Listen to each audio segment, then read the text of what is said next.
এই ছাদটি net finishing করা হবে। দেখেন কিছুদিন আগে আমি একটা শর্ট ভিডিও দিয়েছিলাম যে এই ছাদের ঢালাইয়ের পরে ছাদের ওপর ঝাড়ুর আঁক দেওয়া হচ্ছে কেন, এই বিষয় নিয়ে অনেকে অনেক মন্তব্য করছে। যাই হোক, আমি অত কিছু বলতে চাচ্ছি না। দেখেন এই যে আমরা ছাদের যে ঝাড়ুটা আঁকটা দিছি, তারপরের দিন আমরা এই নেট ফিনিশিংটা করছি আর কি, মানে নেট ফিনিশিংটা করতেছি। এই নেট ফিনিশিং করতে আমাদের এখানে কত বস্তা সিমেন্ট, বালি, ইট লাগবে সব কিছু আজকে আমি আপনাদের সাথে এই ভিডিওর মাধ্যমে শেয়ার করব। আপনারা যদি আমাদের চ্যানেলে নতুন হন অবশ্যই চ্যানেলটি সাবস্ক্রাইব করে পাশে থাকা বেল আইকনটি বাজিয়ে দিবেন। আর অলরেডি যারা সাবস্ক্রাইব করছেন তাদেরকে অসংখ্য ধন্যবাদ। আর যারা ফেসবুক পেজ থেকে দেখছেন অবশ্যই ভিডিওটি একটা লাইক, কমেন্ট, শেয়ার দিয়ে আমাদের সাথে থাকবেন এরকম নিত্য নতুন ভিডিও পাওয়ার জন্য। দেখেন এখানে যে আমরা ছাদটা নেট ফিনিশিং করতেছি, এই ছাদের আমাদের মাপ হচ্ছে প্রায় 2000 স্কোয়ার ফিট, মানে 2000 হয়তো বা একটু বেশি হবে, হয়তো 50-60 স্কোয়ার ফিট একটু বেশি হবে। সেক্ষেত্রে আমাদের এখানে যে মালামালটা লাগবে সেটা কতটুকু লাগবে আমরা অবশ্যই মিস্ত্রির মুখে শুনবো। যে যখন আমরা কাজ শুরু করছি এখানে যে সিমেন্ট বালিটা ব্যবহার করা হয়েছে, এই সিমেন্ট বালির এবং যে চারি সাইডে যে গাইড ওয়ালটা করা হয়েছে ইট দিয়ে পানি আটকানোর জন্য, যে আমরা ছাদে যখন পানি দিব তখন কিন্তু আমরা যখন নেট ফিনিশিং করি সেই নেট ফিনিশিং করার ক্ষেত্রে আপনাকে অবশ্যই চারি সাইডে একটা করে ইটের গাঁথুনি করে নেবেন, তাহলে কিন্তু কাজটা ভালো হবে। আর যদি নেট ফিনিশিং বা প্লাস্টার বা চিকনা না করেন সেক্ষেত্রে আপনি পানির একটা পট বা সিমেন্ট বালি বেশি ভাগে মিশিয়ে নিয়ে আপনি হয়তো বা বাদ দিতে পারেন, সেক্ষেত্রে আপনার সুবিধা হবে। আর যখন আমরা প্লাস্টার করি, প্লাস্টার যখন করা হয় একটা ছাদে, এই ছাদের প্লাস্টার কিন্তু সিমেন্ট বালির উপর নির্ভর করে। যখন ঢালাইটা আপনার অ্যাকুরেট যদি হয়, আপনি চারিদিকে যদি ঢালাইটাই স্লোপ করতে পারেন সেক্ষেত্রে কিন্তু আপনার সিমেন্ট বালিটা একটু কম লাগবে। আর যখন আপনার দেখা যাচ্ছে ঢালাইটা স্ট্রেট করছেন এবং আমাদেরকে স্লোপ করতে হবে সেক্ষেত্রে কিন্তু সিমেন্ট বালিটা একটু বেশি খরচ হবে।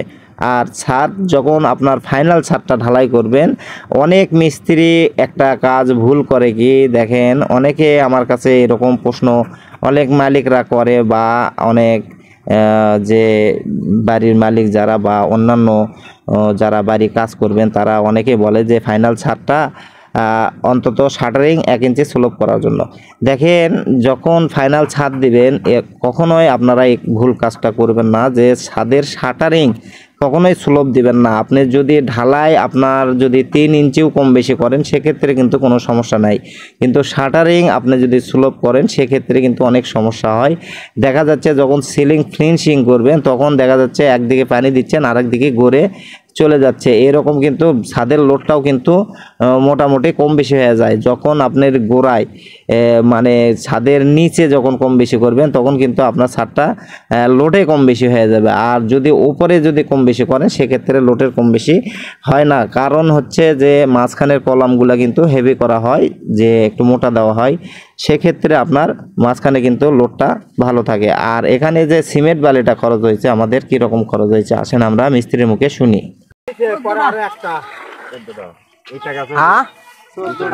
কয় বস্তা লাগছে? 14। ইটা গাঁথনি কটি লাগছে? 275।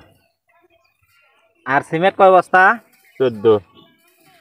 চিকনা দিতে সর্বমোট মানে চারিদিকে গাঁথনি সহ এই প্লাস্টার চিকনা সহ 14 বস্তা। সিমেন্ট উপরে উঠছে, এখন যা আছে চিকনা হবে। আচ্ছা সিমেন্ট কটি আছে? এখনো সিমেন্ট ওই বস্তাত আছে এবং গোলা আছে, তাহলে আমাদের চিকনা হয়ে যাবে। এটা ছাদ কত স্কোয়ার ফিট লতিফ ভাই? 2000। 2000 স্কোয়ার ফিট ছাদ? হ্যাঁ 2000 স্কোয়ার ফিট ছাদের মানে নেট ফিনিশিং গাঁথুনি সহ আমাদের 14 বস্তা সিমেন্ট লাগছে। হ্যাঁ তাহলে আমাদের এখানে যে সিমেন্ট বালি মানে আমাদের যে চিকনা দিতে কিন্তু অলরেডি আমাদের প্রায় 3 বস্তার মতো সিমেন্ট লাগবে এখানে।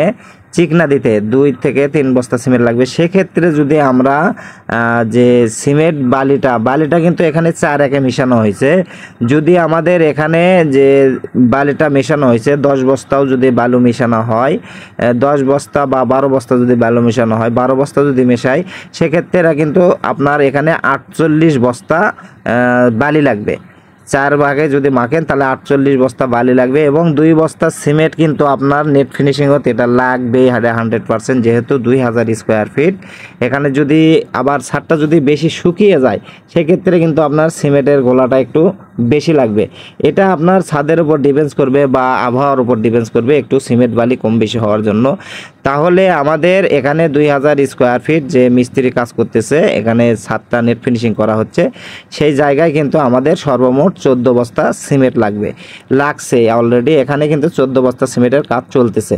আপনারা যদি এরকম কাজ করেন অবশ্যই এরকম সিমেন্টের বা সিমেন্ট বালির টার্গেট নিয়ে কাজটা করবেন। ঠিক আছে, ধন্যবাদ সবাইকে। আজকের ভিডিওটা এই পর্যন্তই।